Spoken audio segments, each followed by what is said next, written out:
What is good, everyone? This is your host, Deanna Radulescu with Label Free Podcast. To live your best life, you must live label free. As always, bringing you incredible guests from all over the world, so sit back, relax, and tune in.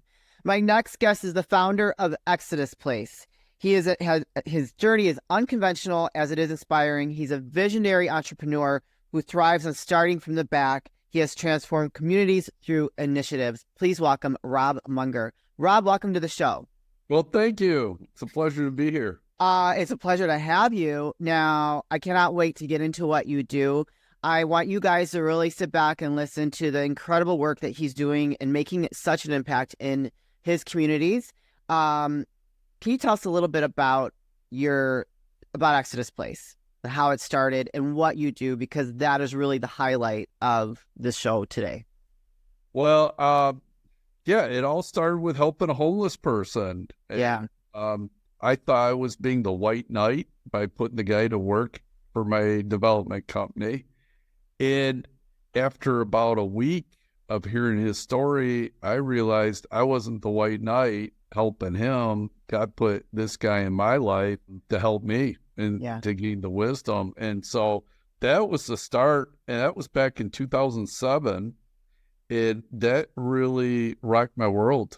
And then I ended up becoming a board member on a rescue mission here in Grand Rapids. The executive director, after a period, ended up resigning. And because I had helped lead the long-term strategic plan, the board asked me to step in as an intermediary executive director. And as doing that, what ended up happening is I learned of the need, unmet need of men in our community, because most of the homeless are men. Yeah. And why is that? Do you have some statistics on why that is? You know, I don't have the statistics handy right now, but the why is, women and children, they can utilize Section 8 here in Michigan, so they can get housing. And, as long as they follow the rules, they can keep their housing. With men, the stigma is, and the reality is, hey, you should be working. Yeah. But unfortunately, people make mistakes. Unfortunate things happen to them, and then that leads them to being homeless. And so that's a difficult situation. Yeah, for sure. Okay. And so you found a need for men that are homeless. And so so you were in real estate development, right? Prior to real estate and then finance also. I had a finance company that I had sold, and this wasn't my cup of tea. It was not anybody. I would write checks for people that would, run rescue missions, help the homeless. And my wife and I always gave money. But if you asked me to do anything, I was like, no, my job in life is to give money. So I never saw myself being put in a position where I'd actually be actively working in a nonprofit. Yeah. And so I ended up turning around the rescue mission because they were at a point they really probably should have closed. Okay. And ended up turning the rescue mission around. A local agency did a study on a need assessment for Grand Rapids, and the number one need was transitional housing for men. Okay. So Exodus Place, this is a old Michigan Department of Corrections halfway house. It was the largest in the state. And it was built from private investors that built it and then leased it to the state. And the state, after 15 years, had decided not to renew the lease. Okay. So this building had been sitting vacant for 3 years. How unfortunate. Oh, it was. And at the time, I remember hearing on the radio that it was going to be closed. Yeah. But, well, great. We're going to save taxpayers dollars. The unfortunate thing is they put the ankle bracelets on the guys coming out of prison. Well, now somebody that would typically stay at Exodus Place, or, the old halfway house, that's what it was called, could actually live like 601 feet away from their victim. Oh, wow. So good intentions. And then, that's a little scary though, for people that were victimized. It's very scary. I mean, if seeing some of those reports, it gives me a pause, obviously. Sure. It should be handled a little bit differently. Yeah. But, it's the state, the judicial system has, it's a tough situation. I mean, they're trying to do their personal best. It's a large population, and so Yeah. but I ended up bringing this building, what we call Exodus Place, to the rescue mission. Asked the board to step in, and I had a donation set to have this building donated to the rescue mission. The rescue mission said, "Hey, you just got us out of the fire. We're not gonna, get in trouble again." And so I ended up tendering my resignation. Figured I'd just go back to my regular job. I did my God thing. I said, "Hey, I punched my ticket to get into heaven." That was a feeling I had. Yeah. And I ended up going out with my wife one night, and I still remember it. My background's Army officer, field artillery, so ground pounder, finance, real estate entrepreneur. Yeah. So I'm used to tough things. I don't cry a whole lot. All of a sudden I started crying. And I felt the Holy Spirit that say, you need to do this project. Yeah. So I started Exodus Place with 4 homeless guys. The foundation that was going to donate the money for the rescue mission said, "Hey, you're not a nonprofit yet. Even if you become one real quick, you don't have any longevity, so we're not going to back you." Wow. So I acquired Exodus Place, or this building, with $100 a month lease, with the agreement of assuming almost $300,000 in back taxes. Whew. It's a lot. And this was 2009. So Yeah. you talk about resilience and tenacity. Yeah. So I did it with 4 homeless guys, and then we ended up having about 60 people come, volunteers and donors, that would be working in our facility each day, redoing it because the fire suppression system had burst. Oh, wow. And so the whole building smelled like mold and mildew, and all the paint had peeled because in Michigan it gets super cold. Right. So when I had brought the rescue mission board members through, and their defense, the place looked absolutely horrible. There was lights arcing because the water. I mean, it was a disaster. Project and a half for sure. Oh yeah. Nothing good comes easy.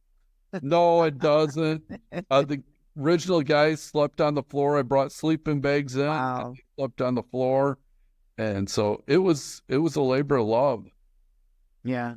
And now, where is it today, and what does the program look like for the men that you are helping, and how many men? Like, just the whole, I guess, so many questions.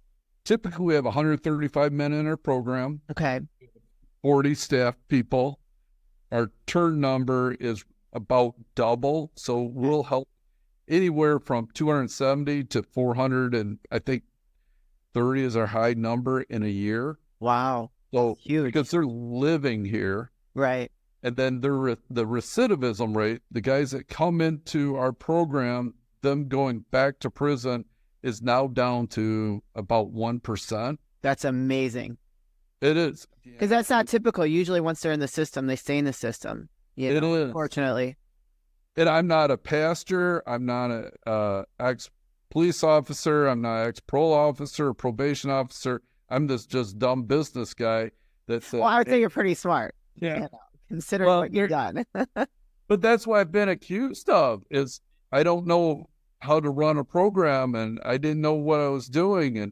And I said, you know what? If we lean into changing the culture, start showing guys how the culture around them shapes them, we can actually change people's lives and really change their direction in life. And so that's what we're doing here constantly.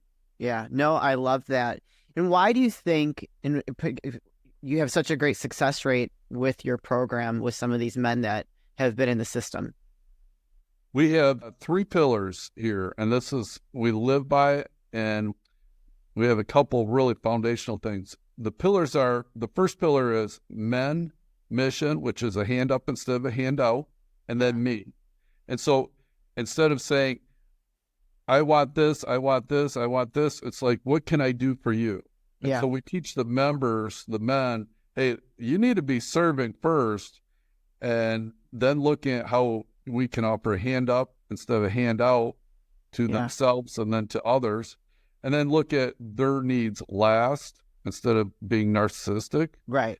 The next one is train, develop, and communicate. One of the key issues I saw was we had a time where the guys, it was probably 7:30, 8 o'clock at night when we were trying to get this place cleaned up, and they dumped a 5-gallon pail of paint.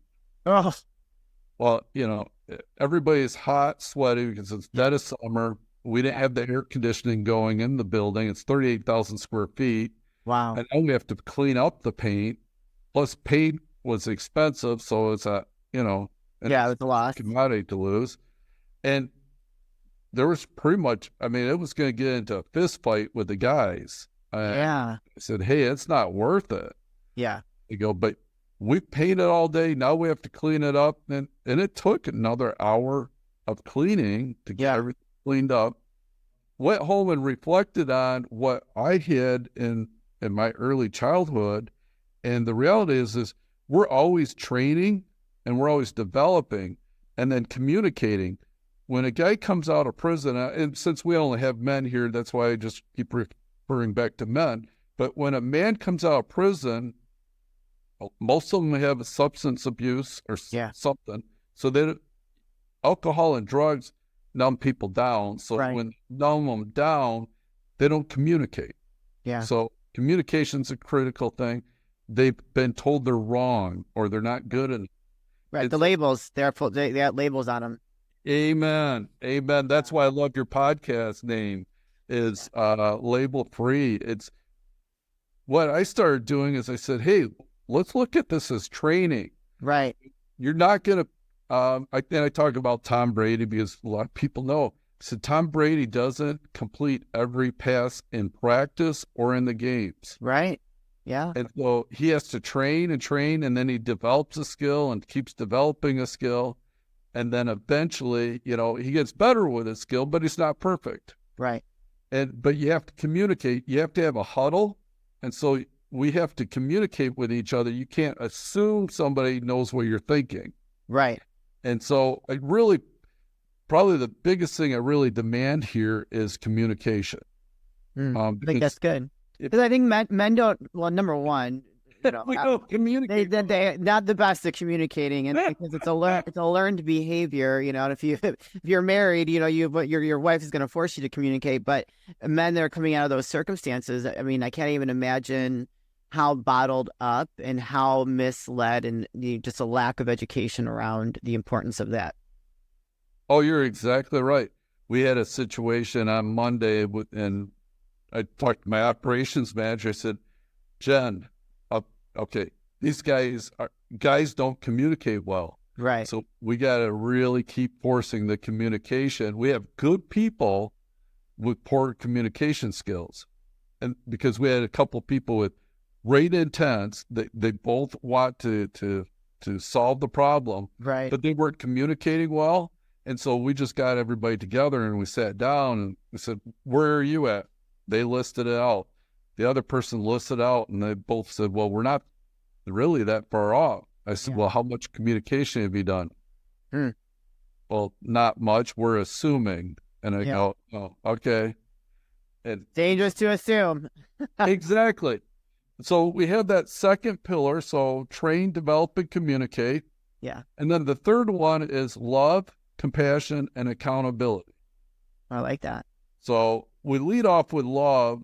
And I've had psychiatrists and everybody say, well, you have to define love. And I go, I really don't care what the definition is. I know there's several definitions for love and labels for love, but you take it wherever you want it. Okay. But we need to be, not judging people and labeling them. Yes. And then compassion, and compassion is action to me. Right. So if they need clothes, we get them clothes. If they need shoes, they get shoes. If they need medical care, we get them medical care. If they need spiritual care, we give them spiritual care. If they need mental health care, we get them mental health care. If they need work, we help them get work. But we're also with them. So when they go to work and they have struggles, they have somebody to come home and talk to. Sure. Oh, that's and that last one is accountability. So if you want to smoke crack in our building, unfortunately, you're going to see the accountability situation. You're going to be asked to leave for 24 hours. Wow. So that's good though. It is. And it's communicated up front. Yeah. And that's probably the hardest things with the guys is they go, doggone it. You labeled all, or, listed all the rules. Yeah. And I knew that was a rule, and I knew you guys followed through on that accountability thing. Yeah. But we don't do it. We hold them accountable with compassion. Sure. Well, yeah, if they're got just 24 hours, I mean, hopefully they take that 24 hours and reflect like that's not worth it, right? That's it. Do they come back with a different mindset then? Oh, yeah. A lot of times they come back. They'll come back either crying, come back, why give us a hug, and they'll say they're sorry. Or the third is kind of, well, nuts on you. I'm not following your rules. But 2/3 of them will come back and say, hey, I was wrong. I'm sorry. I didn't mean to handle things this way. That's good. What's the average length of stay for the men that you're helping there? Great question. Typically, it ranges. So I'll say I've had like a mid to probably upper level business manager here. He's here for about a week and a half, or an engineer. And they go, you know what? I just realized, I wasn't Teflon and I was not handling my life correctly. And they get their act together really quick. So they're out. The average, I would say, is probably about 9 months. Okay. Now, on the flip side of that, we also have a upper spectrum where we have some guys that have been here for 5 to 6 years. Oh, wow. Okay. And people say, well, why are you letting them stay here? Well, they have had such emotional damage and trauma that they need more direct services to successfully transition on. Yeah. And we do a case management assessment each month. So all the case managers will sit down, they'll review their weekly notes for each of the men. And then there will be some that it's very obvious they have good savings, they have a vehicle, they have a car, they have some outside support. Yeah. And then we'll say, hey, you've done your job so well, it's time to move on. Yeah.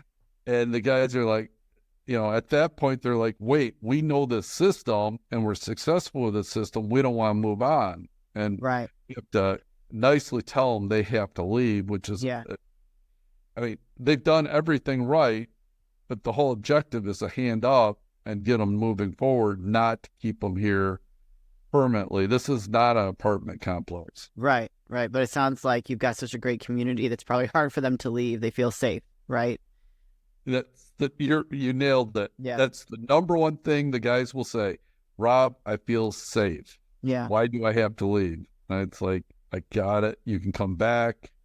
And we have quite a few that come back, to help or just to say hi. But it's funny how many guys have talked to me that have successfully transitioned out that say, hey, can I move back in?